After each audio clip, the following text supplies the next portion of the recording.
Our ulam for today, mga kamarites, binayabasang bangos. Hi mga kamarites! Good morning po sa inyong lahat. At ngayon po ay magluluto ang yung aling marites na binayabasang bangos. Ayan, nakita nyo naman po ang ating bangos at akin na pong nilinis. Aking hiniwa, nakita nyo naman po.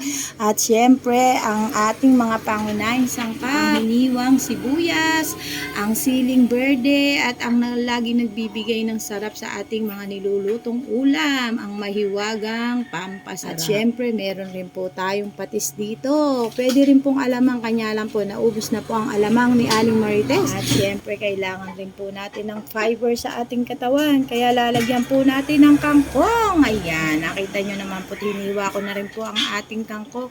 At ang pampalasa natin sa ating binayabasang bangos ay ang bayabas ng ating kapitbahay na mukhang kami na po ang makakaubos lahat ng bunga o diba sangkapa. At request na naman po ang aking mudra na bigyan raw po siya ng bayabas dahil nga po magluluto po ang yung Aling Marites ng binayabasang bangos. Ayan, at uumpisahan na po natin para po ating matapos ang pagluluto, o diba? Wait lang po kayo dyan at mag-umpisa na ang inyong Aling Marites sa ating binayabasang bangos. Ayan, syempre, at nag-ready na po tayo ng tubig sa ating mahiwagang kasirola para po sa ating lulutuin binayabasang bangos.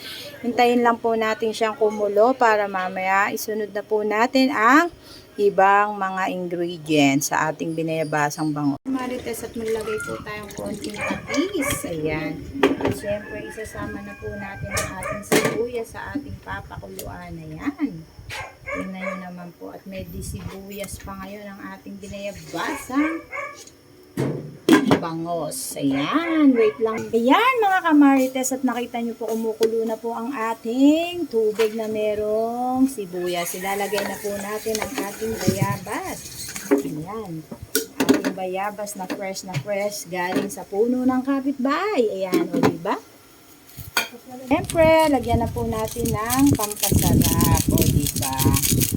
Ayan po ang nagbibigay ng sarap sa ating at ang napitas po natin sili ng palay sa aming puno. O diba? Lagyan natin siya para masarap ang higop. Maanghang-anghang. Ayan mga kamarites, at kulong-kulo na po ang ating tubig na may bayabas. Kaya ilalagay na po natin ang ating hiniwang bangos. O diba? Isa-isa natin yan. Para may kanya-kanya silang posisyon dyan. O diba? Ayan mga kamarites. O diba? Ayan ang pinakahulo. Huli ay ang ulo ng bangos. Ayan po. Takpan. Ayan mga kamarites, at kumukulo na po ang ating binayabasang bangos. Ayan, o diba? Mamaya ilalagay na po natin ang siling berde at kangkong. Hayaan nyo lang po ma-absorb muna ng bangos natin ang asim ng bayabas. O diba? Ayan, at nilagay na po natin ang ating siling berde para po pampalas at pampabango sa ating nilulutong binayabasang bangos. O diba? Ayan mga kamarites, at mag-a-add po tayo ng tubig para po sa ating binayabasang bangos, at tatakpan na po uli natin para kumulo.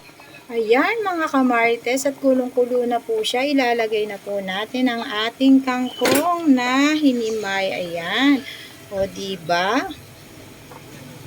Ayan, at malapit na po siya maluto. Basta po nilagay na po natin ang ating kangkong, sigurado malapit na po siyang maluto. Ayan. At hayaan lang po natin siyang maluto. Ayan, takpan po uli natin. Ayan mga kamarites, at malapit na po siyang maluto. Ayan, konting kulo na lang po at luto na po ang ating binayabasang bangos. Napakabango po ng amoy. Sabaw pa lang po, siguradong mabubusog ka na.